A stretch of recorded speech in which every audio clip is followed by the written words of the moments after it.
우리는 내가 이해하기 어렵거나 혹은 답답한 일을 당하였을 경우에 그 어느 어려움과 고난의 순간에 정답을 구합니다.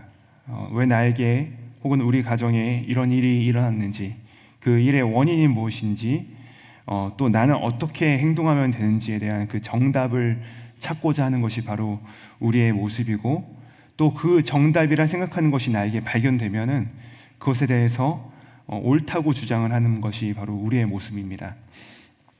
그러나 사실 우리가 생각하는 그 정답 그 자체로는 아무런 회복과 능력과 그 위에서 변화도 위로 1도 일어나지 않는다는 것입니다. 우리는 정답을 찾지만 사실 우리에게 필요한 것은 정답을 넘어서 해답이 필요한 것입니다. 우리가 처한 상황과 우리의 답답한 그 환경 가운데 내가 정답이라는 것에 묶이고 거기에 이끌리는 것이 아니라 그 모든 것을 해결할 수 있는 그 해답이 우리 가운데 요청되는 것이죠. 그러므로 말미암아 우리 가운데는 우리의 좁은 식견과 나의 정답에 모이는 곳에서 이제는 더 벗어나서 하나님의 뜻하심과 그분의 일하심을 우리가 꿈꾸며 또 겸손한 마음으로 그분 앞에 엎드리는 심령이 우리 가운데 요청된다는 것입니다.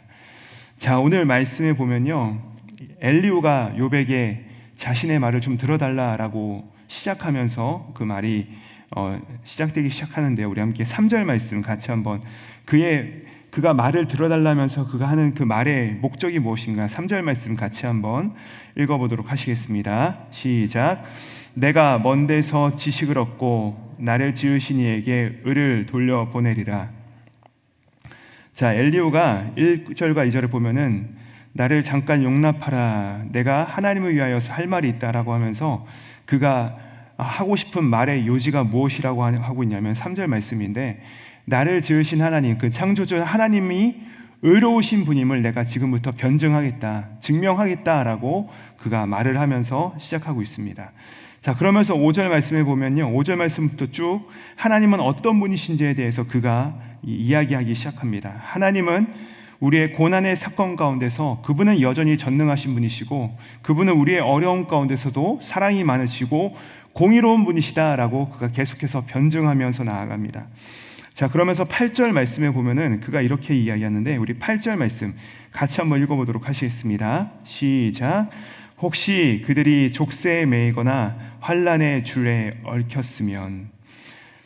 자, 여기서 그들이란 누구를 말하냐면 의인들을 이야기하는 것입니다. 의인들을 이야기하는 것인데, 여기 보면요, 의인도 예기치 못한 족쇄에 매이거나 우리가 이해할 수 없는 그런 환난의 줄에 얽혀 매일 수 있다는 것입니다. 의인도 이런 일을 당한다는 것이에요. 그런데 여러분, 의인이 그런 일을 당하면, 그런 고난을 당할 때 하나님께서 그들을 향하여서 어떻게 하시는가?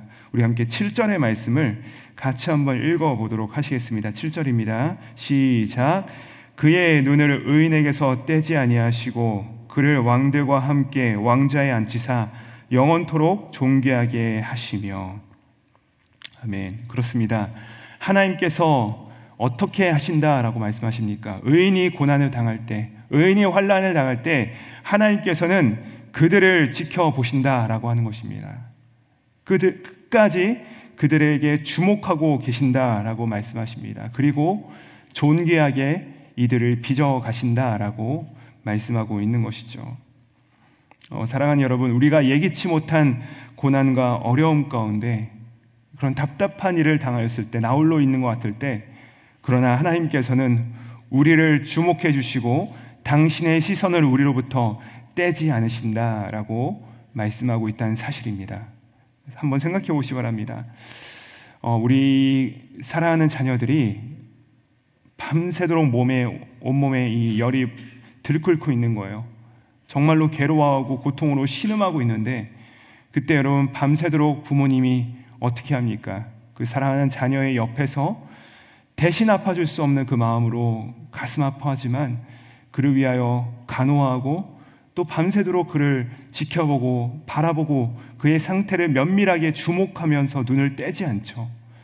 마치 우리 하나님께서도 그런 분이라는 것입니다. 우리의 고난의 상황 가운데 어려움과 환난의 상황 가운데서 그분은 우리를 떠나신 것이 아니라 그분의 시선이 우리를 떠나지 아니하시고 우리를 항상 지켜보고 계신다는 것이죠.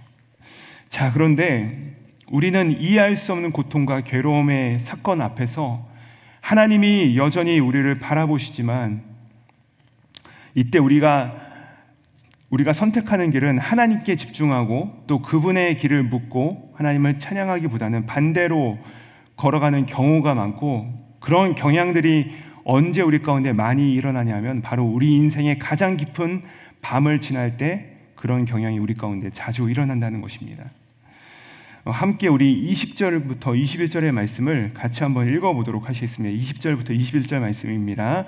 시작.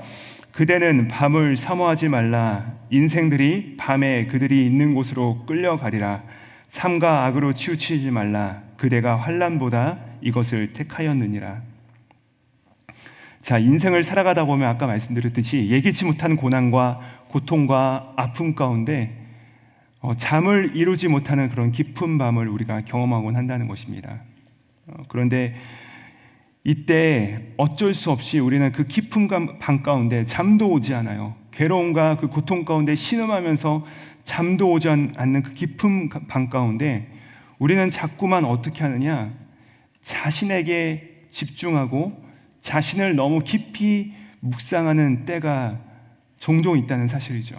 그렇게 자신을 바라보고 묵상하게 되면 어떻게 되느냐, 20절 말씀 보니까 자신도 모르게 끌려가게 된다는 것입니다. 그 어두움과 고통 가운데 오히려 더 끌려가게 되는 것이죠. 깊은 곳으로 떨어지게 된다는 것입니다. 그리하여 우리는 가장 나약해진 인생의 밤, 그 고난의 순간에 선한 것이 아니라 때로는 악한 것을 선택하게 되는 것이 우리 인생의 본질이라는 것이죠. 그러나 오히려 그 어두움의 정점의 순간에, 그 시기에 우리 자신을 묵상하고 그 문제를 바라보고 비관하는 것이 아니라 도리어 하나님을 바라보고 하나님을 찬양했던 자들도 있었다는 것입니다. 바로 바울과 실라이죠.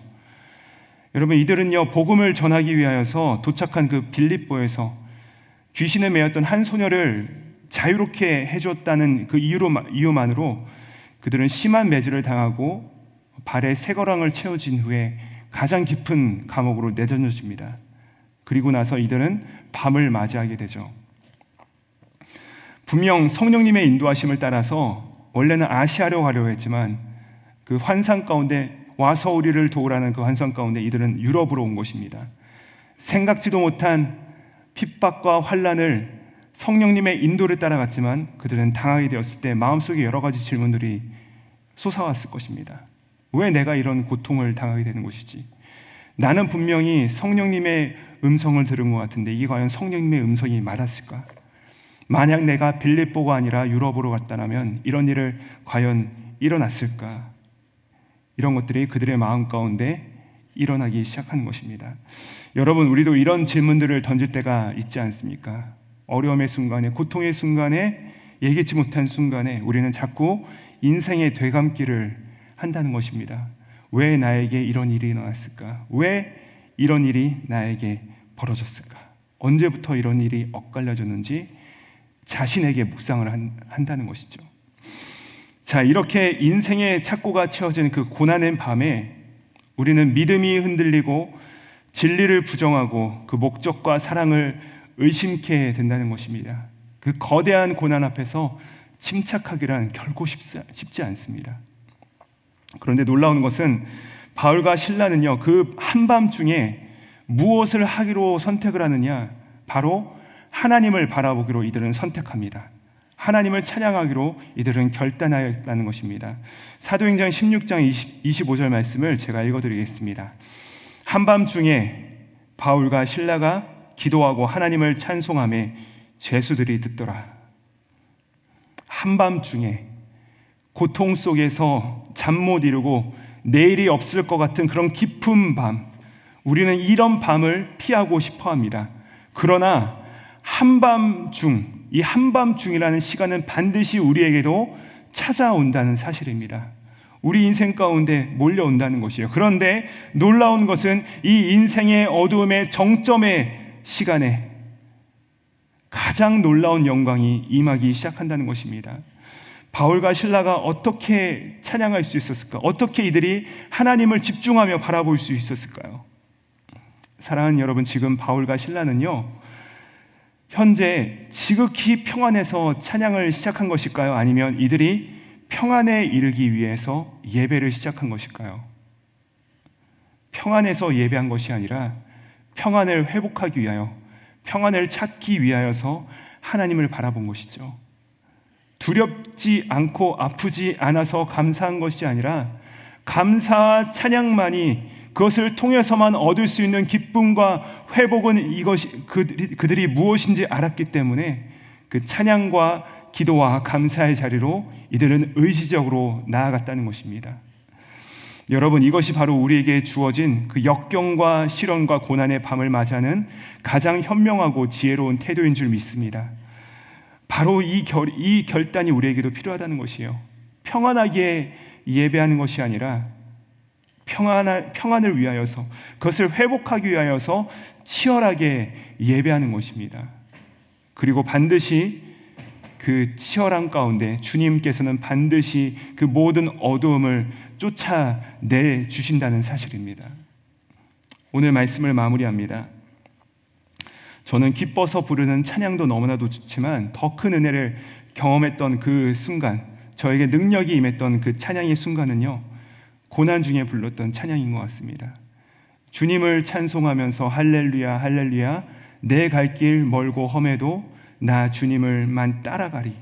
이게 형편이 좋아서 부른 노래가 아니죠. 앞길이 막막하고 칠흑과 같은 밤이 내려서 모든 것이 캄캄하지만 예부터 도움이 되어주셨던 나의 주님, 나의 고난과 절망의 시기에서도 분명히 나를 회복시키고 일으켜 주셨던 그 하나님 앞에서 그 주님께서 반드시 앞으로도 새 일을 행하실 것임을 믿으면서 고백한 찬양이 있었다는 것입니다. 여러분, 왜 우리는 그 예전의 그 뜨거움과 그 주님 앞에서의 그 간절함을 잊어버리고 식어버린 가슴을 안고 살아가고 있을까요? 예전에 공부할 때, 괴로울 때, 앞길이 풀리지 않을 때, 우리 자녀들에게 어려움이 임하였을 때 내가 할 수 없어서 천부여 의지 없어서 손들고 옵니다 라고 그렇게 찬양하며 기도하며 그분 앞에 나아갔지만 어느새 우리가 살만하니까, 내 힘으로 할 수 있을 것 같으니까 이제 다른 방편들을 알아보기 시작하는 것이죠. 사랑하는 여러분, 우리에게 느닷없이 찾아오는 인생의 밤은 한숨 쉬고 낙담하고 원망하는 때가 아니요, 그러나 진정한 찬양을 회복해야 될 때임을 믿으시는 은혜가 있기를 주님의 이름으로 축복드립니다. 그때 하늘문이 열리고 또 넉넉히 이기고 또 감당할 수 있는 힘이 위로부터 주어지는 것입니다. 우리 곁을 바라보면 아무런 능력이 없습니다. 그러나 우리가 하늘을 바라볼 때, 그 놀라우신 주님을 우리가 다시 한번 주목하며 나아갈 때 위로부터 내려오시는 능력이 저와 여러분에게 임하시기를 우리 구주 예수님의 이름으로 축복드립니다. 기도하시겠습니다. 하나님 아버지, 우리는 인생의 한밤중 나를 옥죄는 상황과 고통과 가정의 문제에 온통 집중하느라 그것들에 끌려갑니다. 평안이 없습니다.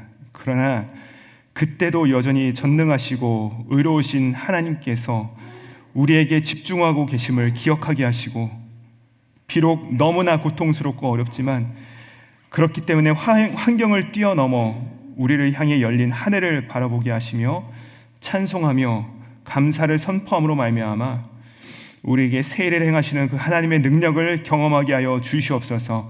감사드리오며 우리를 위하여 지금도 쉼없이 간구하시는 우리 구주 예수님의 이름으로 기도드립니다. 아멘.